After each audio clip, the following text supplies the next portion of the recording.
দেখতে 7 বছরের শিশু মনে হলেও অনার্স সেকেন্ড ইয়ারে পড়ছে ছেলেটি। 4 ফুট উচ্চতা ও 20 কেজি ওজনের এই ছেলেটির বয়স 23 বছর। শুনতে অবিশ্বাস্য মনে হলেও এটি একেবারে সত্যি। সময় যেন থমকে গেছে তার জীবনে। আমরা একই বয়সের, আমরা একসাথে লেখাপড়া করছি। আমাদের এখানে সে একজন আছে যে আমার এই ভাইস্তেটা, সে এখনো বিয়ে শাদী করি নাই। তাছাড়া সবাই তার বয়সে সবাই বিয়ে শাদী করে বাচ্চা হয়েছে কারো, ঠিক আছে, সংসার জীবনে সবাই ব্যস্ত।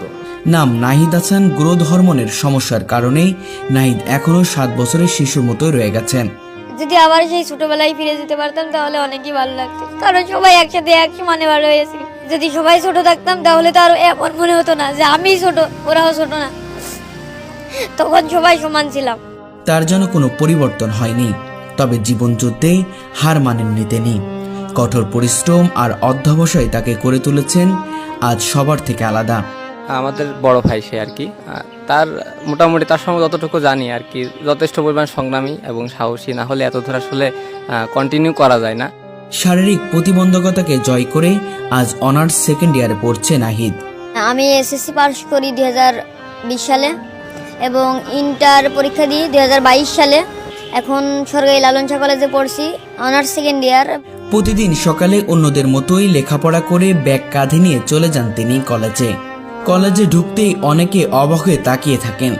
প্রথম দেখায় কেউ বিশ্বাসই করতে পারে না এই ছোট্ট ছেলেটি একজন কলেজ শিক্ষার্থী। কেউ ভাবে কোনো ছাত্রের ছোট ভাই এসেছে, কেউ বা ভাবে প্রাথমিক বিদ্যালয়ের ছাত্র ভুল করে কলেজে ঢুকে পড়েছে।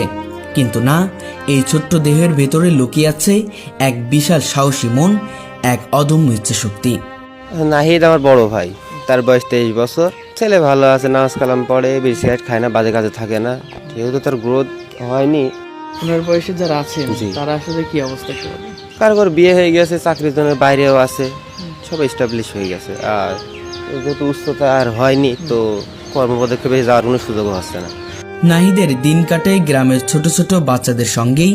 বয়সে তাদের চেয়ে অনেক বড় হলেও খেলার মাঠে হাসি আড্ডায় গল্পে মিশে যান একদম তাদের মতোই।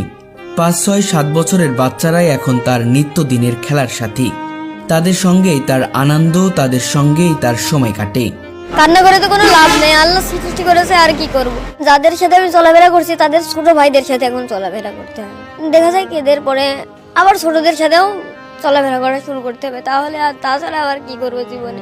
একদিকে যখন তার সমবয়সী বন্ধুরা কেউ বিবাহিত, কেউ চাকরিতে, কেউ বা বিদেশে নতুন জীবনের পথে, তখন নাহিদ রয়ে গেছেন সেই শৈশবের দুনিয়াতেই। আমরা সবাই একসাথে লেখাপড়া করছি, আমরা সবাই যার যার মতো বেড়ে উঠে বিয়ে শাদী করছি, কর্ম করছি, ঠিক আছে।